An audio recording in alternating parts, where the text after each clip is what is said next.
الرحمن الرحيم الحمد لله كما والسلام على عباده الذين اصطفى أما بعد وأعوذ بالله من الشيطان الرجيم بسم الله الرحمن الرحيم قل أعوذ برب الفلق من شر ما خلق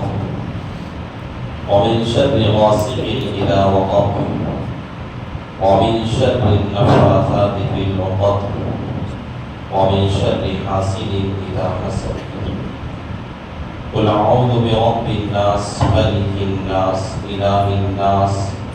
من شر الوسواس الخناس الذي يوسوس في صدور الناس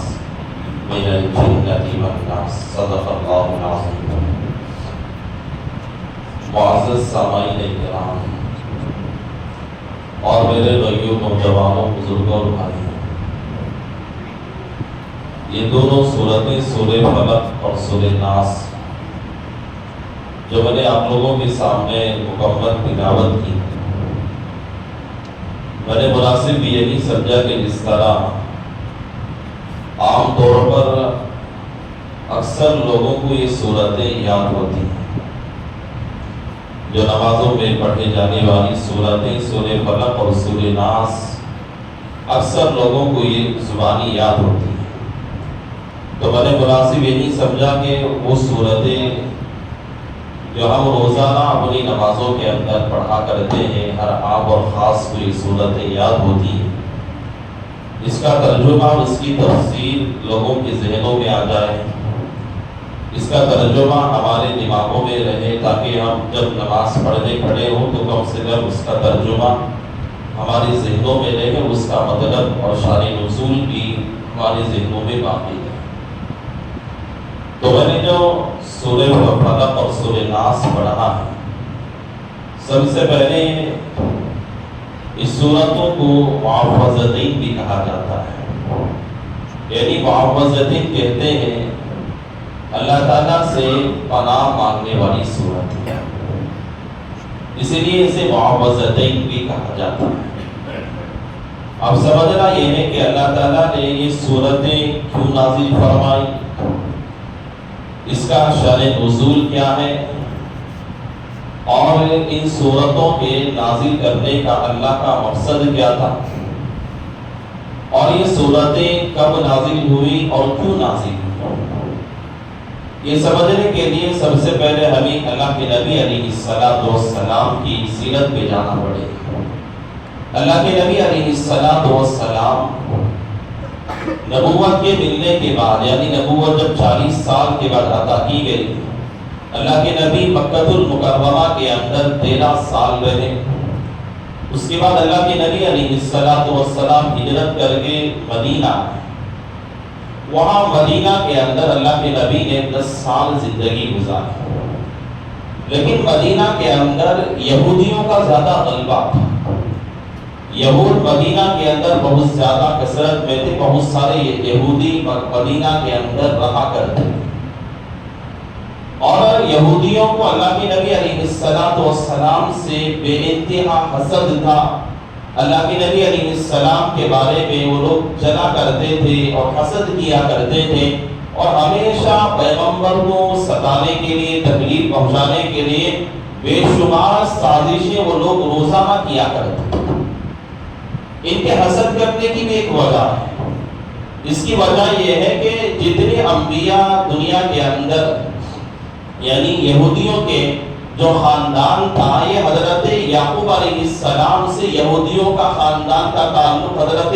یعقوب علیہ السلام سے تھا، یعنی حضرت ابراہیم علیہ السلام۔ حضرت ابراہیم علیہ السلام کے 2 بیٹے،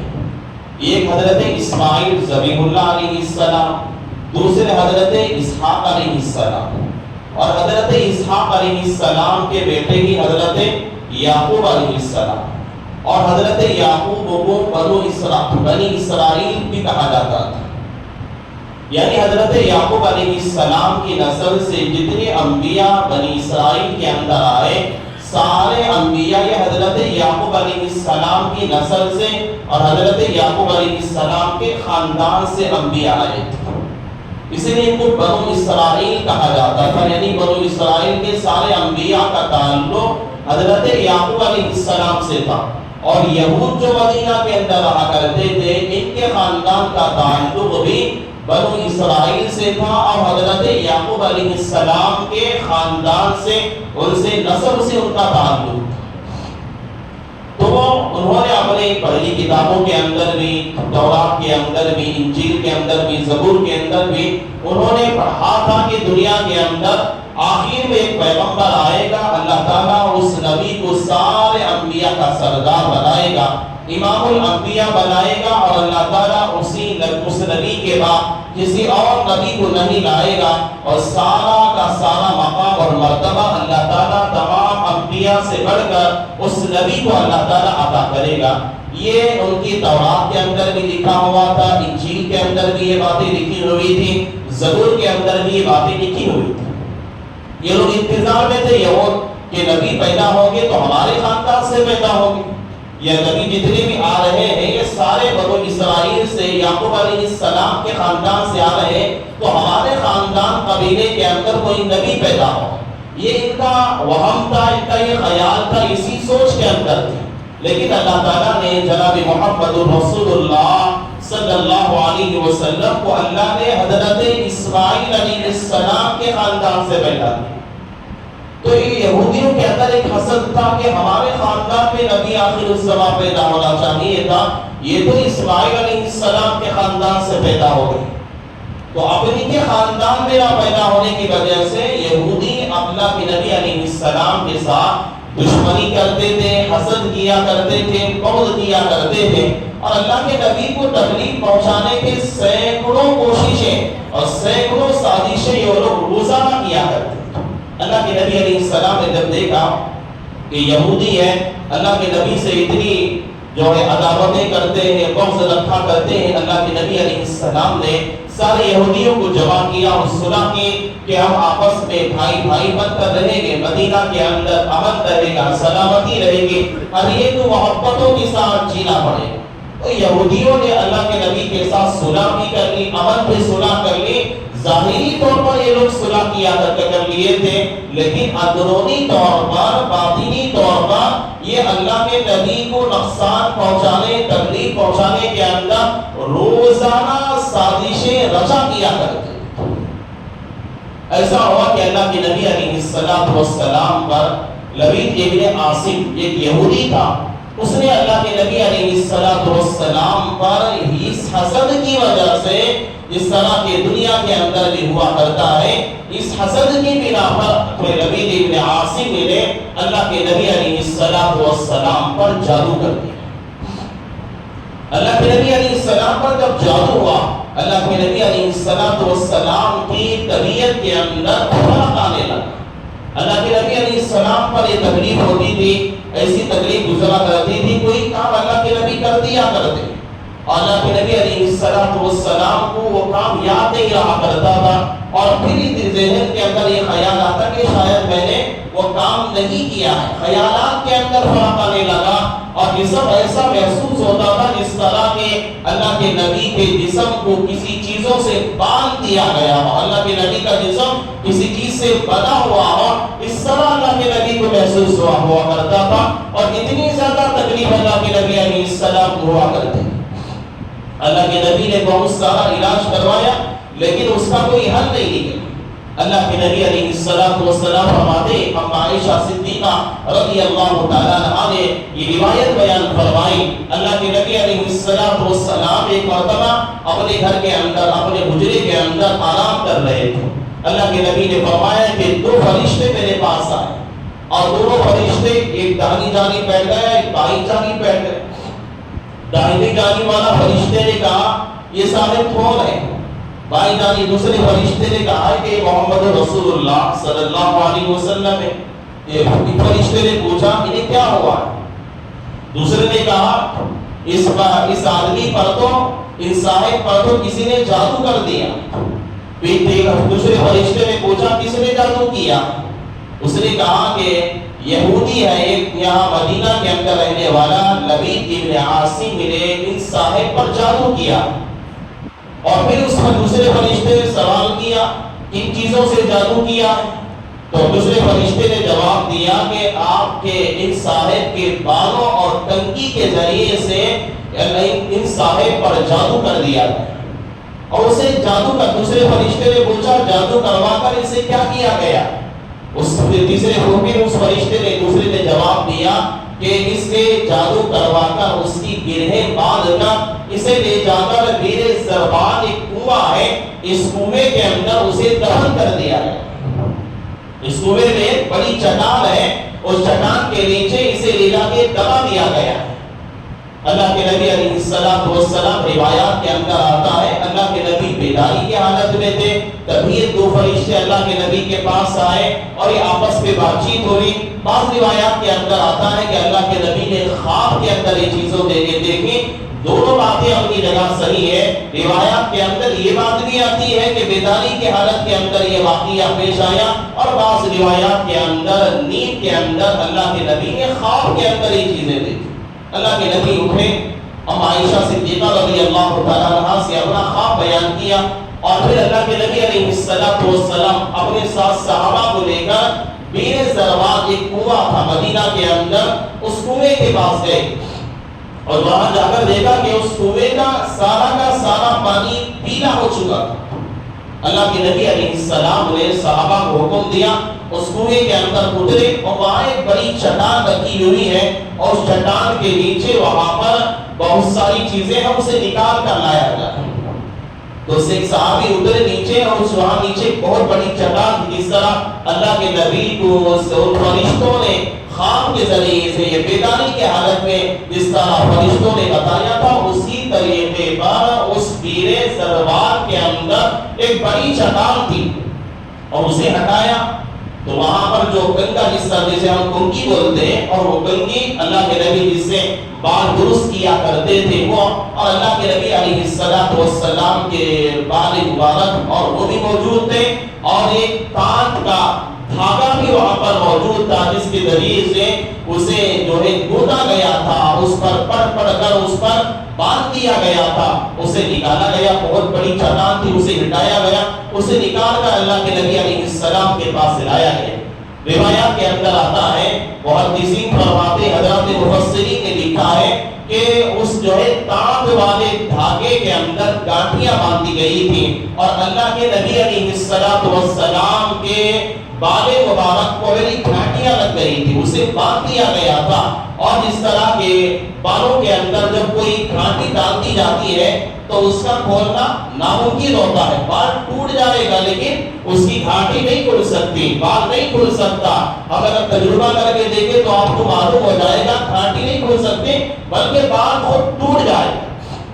اللہ کے نبی علیہ السلام پر جب یہ نکالا گیا اور بالوں میں گھاٹیاں ڈالی ہوئی تھی اللہ کے نبی علیہ السلام کے بعد حضرت جبرائیل علیہ السلام کا نزول ہوا اور حضرت جبرائیل علیہ السلام یہی دو صورتیں یعنی سورۃ الفلق اور سورۃ الناس لے کر حضرت جبرائیل علیہ السلام نازل ہوئے. اللہ کے نبی علیہ السلام اس صورتوں کو پڑھے. اس صورتوں کے اندر دونوں صورتوں کے اندر اللہ تعالیٰ نے 11 آیتوں کو نازل فرمایا اور اللہ کے نبی کے بالوں میں گرہیں بھی 11 گرہوں کو لگائے تھے اور 11 گھاٹیوں کو باندھا گیا تھا. اللہ کے نبی علیہ السلام ایک جو ہے گرہ پر ایک گھاٹی پر بالوں کے اللہ کے نبی ایک آیت پڑھتے اس پر پھونک مارتے وہ آسانی سے بالوں کی گھاٹیاں کھل جایا کرتی. ایک آیت پڑھتے پھر اس پر پھونک مارتے وہ گرہیں کھل جایا کرتی. جس طرح انہوں نے 11 جو ایک گرہیں لگائی تھی 11 گھاٹیاں اوپر باندھی تھی اللہ کے نبی نے 11 آیتیں اس طرح پڑھ کر اس پہ دم کرتے جاتی تو گھاٹیاں کھلتی جاتی یہاں تک کہ ساری گھاٹیاں اللہ کے نبی کے بالوں کے ذریعے سے لگائی ہوئی تھی ساری گرہیں اور گھاٹیاں کھل گئی. اللہ کے نبی علیہ السلام نے ام عائشہ سے فرمایا کأنما اشد العناء مجھے ایسا لگ رہا ہے کہ میں کسی چیز سے بنا ہوا تھا کأنما اشد العناء اور مجھے ان چیزوں سے کھول دیا گیا ہے مجھے آزاد کر دیا گیا ہے میرے جسم کو کسی چیزوں سے باندھ دیا گیا تھا. اب اس کے کھولنے کے بعد ان گروہوں کے کھولنے کے بعد مجھے ایسا لگ رہا ہے کہ کسی بڑھی ہوئی چیز کے مجھے کھولنے کے بعد اس طرح اطمینان ہوتا ہے، اے عائشہ مجھے اس طرح اطمینان ہو رہا ہے۔ نبی جیتے عاصمی یہودی، اپنے زمانے کا یہودی تھا، اس نے اپنی لڑکیوں کے ذریعے سے، اپنی بچیوں کے ذریعے سے انہیں جو ہے جادو سکھوا کر اللہ کے نبی علیہ السلام پر، ان کی لڑکیوں کے ذریعے سے اللہ کے نبی پہ جادو کروایا تھا، اور اس کا اثر ایسا ہوا کہ اللہ کے نبی علیہ السلام پر کی ہوئی چیز اللہ کے نبی بھول جایا کرتے، تکلیف اللہ کے نبی پہ ہوا کرتی، تو اللہ تعالیٰ نے یہ معوذتین سورۃ الفلق اور سورہ ناس، جس کو ہم جو ہے اکثر لوگوں کی یہ صورتیں یاد ہیں، ان صورت کے نازل ہونے کا مقصد یہی ہے اللہ کے نبی علیہ السلام پہ جو جادو ہوا تھا یہودیوں نے کیا تھا، اس جو جادو کا علاج اللہ تعالیٰ نے ان صورتوں کے ذریعے سے اللہ نے کروایا۔ ایک بات یہ اشکال پیدا ہوتا ہے کہ اللہ کے نبی رسول انبیاء ہیں، انبیاء کے تمام سردار ہیں، اور ان پہ جادو کیسا ہو سکتا ہے؟ میرے بھائی، جس طرح دنیا کے اندر انبیاء میں، لیکن یاد رکھو کتنا بھی بڑا جادوگر ہو، کتنا بھی بڑا سحر کرنے والا ہو، اللہ کے انبیاء کے رسالت، فریضہ رسالت پر کوئی جادوگر روک نہیں سکتا۔ یعنی اللہ تک کے نبی اور انبیاء جو مقصد رسالت، مقصد نبوت لے کر آئے ہوئے ہیں دنیا کے اندر، اس مقصد نبوت اور مقصد رسالت کے اندر کوئی بندہ خلل پیدا نہیں کر سکتا۔ دنیا کے کتنا بھی بڑا جادوگر ہو، ہاں اللہ کے نبی بھی دنیا کے اندر بشر تھے، انسان تھے، اور اس طرح دنیا کے اندر جو ہے بندے کو کبھی زکام ہو جاتا ہے، کبھی جو ہے بخار آ جاتی ہے، کبھی پیٹ میں درد آ جاتا ہے، کبھی سر میں درد آ جاتا ہے، اسی طرح اللہ کے نبی علیہ السلام پر سحر کا، جادو کا مسئلہ بھی ہوا، اور ایسے موقع پر دنیا کے اندر اللہ بتانا نہیں چاہتا تھا، اپنے حبیب پر اس دنیا کے اندر رکھ کر سارے حالات اللہ کے نبی پر لا کر، اور اللہ کے نبی کے ذریعے سے دنیا والوں کو اللہ نے بتایا اگر اس طرح کے حالات آ جائے تو ہم لوگوں کو کیا کرنا چاہیے اور کس طرح سے اس کا طریقہ اختیار کرنا چاہیے۔ اللہ کے نبی علیہ السلام کے ذریعے سے اللہ تعالیٰ نے ساری باتوں کو سکھایا اور بتایا، اور جو ہے نبی ابن عاصم نے جو یہودی تھا، اس میں بھی اللہ کے نبی پہ جو جادو کیا تھا، یہ بھی بس حسد کی بنا پر تھا، جو اللہ کے نبی علیہ السلام پر اتنی بڑی تکلیف پہنچائی گئی۔ اللہ کے نبی علیہ السلام نے کہا کہ یہ دو صورتیں اتنی بہترین صورتیں ہیں، اللہ کے نبی ہر نماز کے بعد اس صورتوں کو پڑھنے کی عادت بنایا رکھے تھے، اور آپ جب سوتے تھے ایسی معوذتیں سورہ فلق اور سورہ ناس کو پڑھ کر اپنے جسم پر پھونک مار کر سو جایا کرتے تھے، اور بتایا گیا کہ جس پر اگر اس طرح کے آثار بھی ہو جائیں، ان صورتوں کے اگر بندہ پابندی کرے گا، اللہ تعالیٰ اس سے افاقہ دے گا، جادو سے، سحر سے۔ اور اس طرح کے میں نے کہا کہ بعض لوگوں کا یہ دعویٰ ہے کہ جادو سحر کوئی مسئلہ نہیں ہوتا، انکار کرتے ہیں، یہ بالکل غلط بات ہے۔ دنیا کے اندر اگر دنیا کے سب سے بڑے ہمارے یہاں کرتے تھے پیر ذوالفقار احمد نقشبندی دامت برکاتہ العالیہ نے ایک جگہ لکھا ہے، حضرت فرماتے ہیں دنیا کے اندر ہر زمانے کے اندر ہر یہ دور کے اندر بڑے بڑے جادوگروں کی جماعتیں ہوتی، اور اسلام پر دشمن اسلام والوں پر، مسلمانوں پر ہر زمانے کے اندر، ہر دور کے اندر جادوگروں کی بڑی جماعتیں ہوتی ہے، جو مسلمانوں پر جادو کا کام ہی اور پھر سحر کرنا، مسلمانوں کو تکلیف پہنچانا، یہی کام ہوتا ہے۔ اور حضرت نے فرمایا کہ آج بھی اس دور کے اندر بھی مسلمانوں کے خلاف اس طرح جادو کے ذریعے سے، سحر کے ذریعے سے تکلیف پہنچانے والی بہت بڑی بڑی جماعتیں ہیں، آج بھی ہندوستان کے اندر بھی ہے، دیگر ممالک کے اندر بھی ہے۔ آج بھی جس طرح کے ہر زمانے کے اندر کفار اور مشرکین، یہود اور نصارہ اسلام کے خلاف جو ہے یہ سحر کرنے والے جادوگروں کے ذریعے سے اسلام کے خلاف کام کیا کرتے تھے، مسلمانوں کو اور اسلام کو نقصان پہنچایا کرتے تھے، آج بھی ایسے لوگ دنیا کے اندر موجود ہیں۔ حضرت پیر ذوالفقار احمد نقشبندی دعوت برکاتہ العالیہ نے یہ بات ذکر فرمائی، اور ابھی قریب کے اندر ہم نے اپنے زمانے کے بڑے بڑے بزرگوں کو، شیخ الحدیثوں کو ہم نے اپنی زمانے کے اندر دیکھا۔ حضرت شیخ یونس صاحب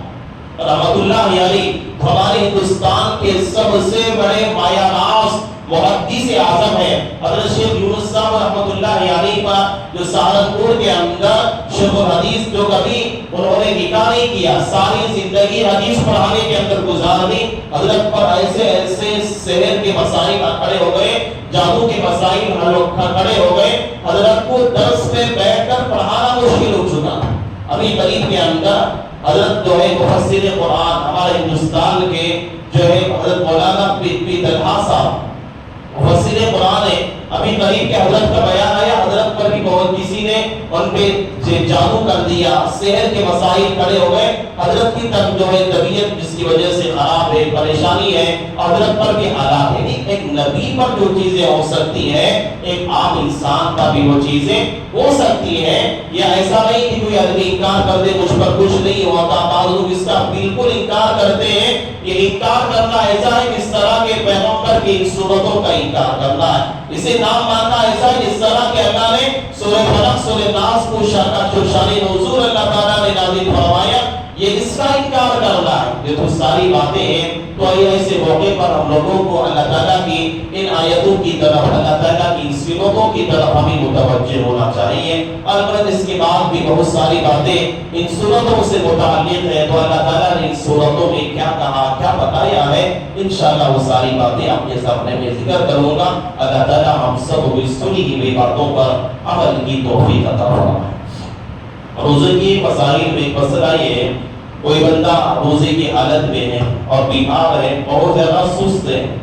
اور وہ گلوکوز کا باٹل چڑھوانا چاہتا ہے، تو وہاں نے لکھا ہے کہ روزے کی حالت کے اندر اگر بہت زیادہ سست ہے تو وہ گلوکوز کا باٹل چڑھوا سکتا ہے، اس میں روزے پر کوئی فرق نہیں پڑا ہے، اس کا اثر بندے کے پیٹ اور دماغ پر نہیں پڑتا، جس کی وجہ سے گلوکوز کا باٹل چڑھوا سکتا ہے۔ اسی طرح روزے کی حالت میں ڈاکٹر نے کہہ دیا خون ٹیسٹ کروا کر لاؤ، تو خون بھی ٹیسٹ کروا سکتا ہے روزے کی حالت میں، اس میں کوئی فرق نہیں پڑتا۔ اسی طرح کوئی دم والا مریض ہے، روزے کی حالت میں دم شروع ہو گیا، اسے ہسپتال لے کر گئے، وہاں آکسیجن ڈالا گیا، وہاں اسے جس طرح کی ہوا دی جاتی ہے، تو روزے کی حالت میں اگر آکسیجن ڈالا گیا، ہوا دی جا رہی ہے، فقہا نے کہا کہ اس صورت کے اندر بھی روزہ نہیں ٹوٹا کرتا، اس لیے کہ جو ہے پاک ہوا انسان کے جسم کے اندر داخل کی جاتی ہے، جس کی وجہ سے روزے میں کوئی فرق نہیں پڑتا۔ اسی طرح کوئی بندہ سحری کر لیا، گوشت آیا ہوا تھا، دانتوں میں اٹکا ہوا، اور بعض مرتبہ دانتوں میں اٹکا ہوا گوشت وغیرہ کیا کرتا ہے، اسے نکالا اپنی زبان کے ذریعے سے، اسی طرح کسی نے نکل لیا، کیا اس سے بھی روزہ ٹوٹ جاتا ہے؟ فقہا نے لکھا کہ اگر اس صورت میں اگر جو اس نے دانتوں میں اٹکا ہوا جو گوشت تھا، وہ گوشت اگر ایک چنے کے دانے کے بقدر ہے، اتنا تھا، اور اس کا اتنا جو ہے گوشت کا جو ٹکڑا اس نے نگل لیا، تب اس کا روزہ ٹوٹ جاتا ہے۔ ہاں، اس سے ایک چنے کے دانے کے بقدر اس سے بھی کم تھا، تھوڑا تھا، اگر اس نے نگل لیا تب روزہ نہیں ٹوٹا کرتا۔ ہاں، اگر ایک چنے کے دانے سے بھی کم تھا، تھوڑا تھا، اپنے دانتوں سے باہر، منہ سے باہر نکالا، پھر منہ میں رکھ کر نگل لیا، اس سے روزہ ٹوٹ جاتا ہے۔ اگر چنے کے دانے سے کم ہے اور اس کے بعد اسے منہ سے باہر نکال کر نگل لیتا ہے تو روزہ ٹوٹ جاتا ہے۔ اگر نکالے بغیر اگر ویسے ہی نگل لیتا ہے تو اس سے روزہ نہیں ٹوٹا کرتا ہے۔ اللہ ہم سب کو عمل کی توفیق عطا فرمائے۔ روزے کی نیت کر لے، بصوم یوم نویت فتقبل منی۔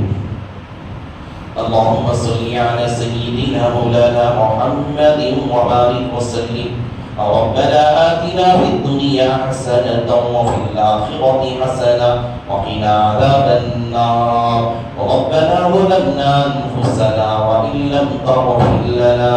وترحمنا لنكونن من الخاسرين۔ جزا الله عنا محمدا ما هو أهله صلى الله عليه وسلم۔ سبحان ربك رب العزة عما يصفون، وسلام على المرسلين والحمد لله رب العالمين۔